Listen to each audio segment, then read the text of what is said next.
Rainbow Six Siege has been out for 8 years now, so if you're now getting into Siege, it can feel very overwhelming and discouraging to play. Siege is a very rewarding game once you understand it, so in today's video, I'll be giving you 10 tips and tricks for beginners. If you find any value in this video, like, sub, and share to your noob friends. At number 1 is operator selection. Operator selection is the most simple yet hurtful thing if you pick the wrong operators. Playstyle and objective determines operator selection. Some operators are going to be better than others on certain objectives. To not overwhelm yourself, I'm going to give you 3 attackers and defenders, which will be great picks no matter what site you're in. Defenders, number 1 is Jaeger. Jaeger is a great op because he is an anti-utility op. His objective is to place his gadgets to complement his teammates' utility so the attackers don't destroy it. Jaeger is universally great. At number 2 is Melusi. Melusi is also great because she can place her gadgets for intel and to slow enemies from taking early map control. She also has a bulletproof cam, which gives you even more intel. Last, I couldn't really choose between Mute and Cade, so I'm going to say both Mute and Cade. They're basically both denial for hard breaches, and Mute is great for rotates, lines of sights, and denial of drone intel. Cade is used mainly for main walls, so they can't really breach and open up and get lines of sight on the defenders. On attack, I'd say Sledge, Thermite, and Ash. Sledge is a very strong op because he creates vertical pressure from allowing defenders to play sight. This is an important part of attacking, pressuring defenders. Thermite is great for opening walls. It's really just that simple.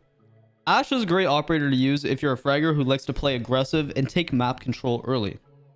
Number 2 is map knowledge.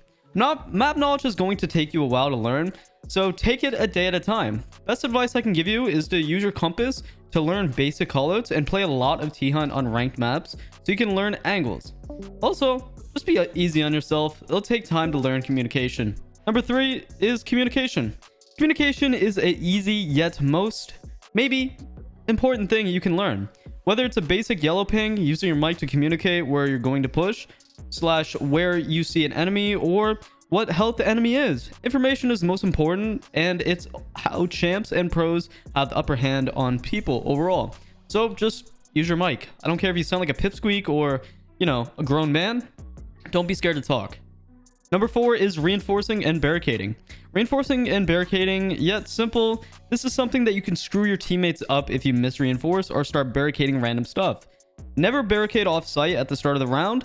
This cuts off any map control you will start off with. It will also kill any flank ability from your roamers.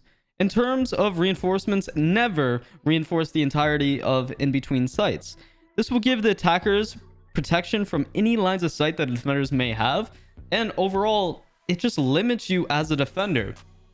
At number 5 is drones and cams. These are essential parts of intel and can be the decider on whether or not you lose a game. On attacking, droning in the prep phase should be limited. One drone should find sites and everyone else's should be saved for after the prep phase. Whether that's used to take early map control or just outside the map to wait until prep phase is over. By the way, please pick up your drones if you leave it outside. A lot of people just tend to leave their drones out there and they forget because they spawn across the map. So just be aware of that. You should also use your drones after the prep phase for flanks or for dead players to watch. At number 6 is aim and shooting.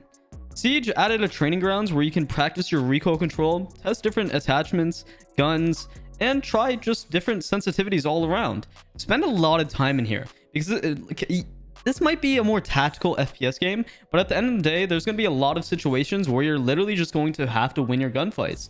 And a lot of players, especially the average player that I see in gold, are super smart. But the issue is, in my personal opinion, is they have no idea why their sensitivity is so bad. I'm telling you, a bad sense will make you an awful player to have on a team. Because if you guys can't shoot your gun, that's 50% of what Siege is out the window. Also, please practice proper crosshair placement. This is a very underrated yet obvious tip that nobody tends to practice. Literally just go ask yourself, where's head level and where should I be pre-aiming? Number 7 is sound cues. First off, I would suggest using hi-fi sound audio. An audio guy tested every mode and hi-fi was the best. If you want to watch that video and you're more intrigued to see his analytics and just stats, link is down in the description. The more you play, the more you'll understand sound cues, whether that's reloading, taking out different pieces of utility, running, crouching, proning, etc. Sound cues will vary with all these types of actions, because when someone's prone versus when someone's alt walking or slow walking, you're gonna barely hear the person alt walking, but when you crouch or change position into a prone and you start crawling, it is super freaking loud.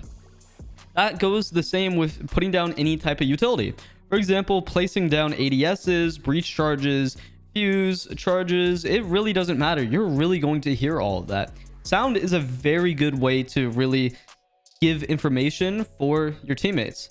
So be sure when you're getting a call out, if you hear something, don't just say like Osa is on balcony over here. Be sure to say I hear Osa, or Osa's on balcony, sound call. Giving a sound call versus an actual comm will relieve any certainty that your teammates might try to act off the information and blame you for when they die because you gave a wrong call out. Sound calls are just audio, and sometimes audio can, you might be hearing some weird things. So just make sure you use that when giving comms. Number 8 is game modes. If you're going to play unranked and casual to have fun and learn the maps, make sure that you only have bomb on. So basically what you want to do is go into your settings, go into matchmaking, and it should be somewhere in the settings where you can literally just put bomb only. Now, ranked is only bomb, so that's really why I'm telling you this. It used to be secure area and hostage back in year 1 and from year 4 or 5, I think, but they took it out a long time ago. But basically this will be great because this is how you can learn how ranked will be played and what bomb sites are where. At number 9 is operator symmetry. Operator symmetry is very important. Knowing what ops work together is how you will succeed in ranked. For example, any hard breacher works great with Thatcher. Timing a lion scan with any op taking map control is great.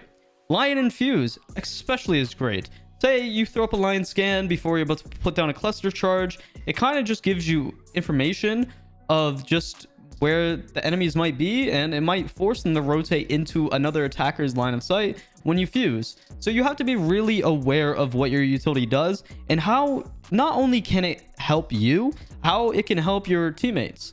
So sure, you can go Cali, and that's cool because you can get some stuff off the wall, but most of the time, to be honest, Thatcher is going to be a better option. Or maybe an operator that has pocket EMPs, and then they have more primary utility. For example, you have an operator like Osa who has pocket EMPs, and they have also a shield and amazing gun. So overall, you can just be more universally effective than, say, a Kali. At number 10 is teamwork and strategy. Strategy is going to be one of those things that you're going to have to learn over time, but you need to be in the mindset of playing for your team and around your teammates. Now, this doesn't mean just bunkering in sight and playing super passive. It means that you have the intentions of using your teammates almost like chess pieces so you guys can play off one another for refrags, map control, and just to have crosses. There's many different ways you can use your teammates in a proper positive manner. So be sure to do that, because a lot of players play Siege, and especially a lot of new gen players, they get into this game and they almost think it's like Call of Duty. And that's a huge problem, and why you're going to be noticing you kind of just suck at the game, because once you get into higher ranks, you're going to have no idea how to play the game properly. So I hope these 10 tips, guys, have really helped you, because I've been playing this game since year 1, and these are a lot of the things that I would tell a beginner to try or to take in consideration when getting into Rainbow Six Siege. This game is truly rewarding once you understand what the game is honestly about, and what operators do what, and what utility does what, and what angles do what. It's a huge learning curve, so if you don't enjoy a steep learning curve in a video game, I don't know if Siege is really for you. But it can be pretty fun just in a casual setting when you're messing around with your friends. But hopefully this video, guys, it helped you in some type of way. And yeah, besides that, guys, I appreciate you for making it this far into the video. Have a lovely day. One love.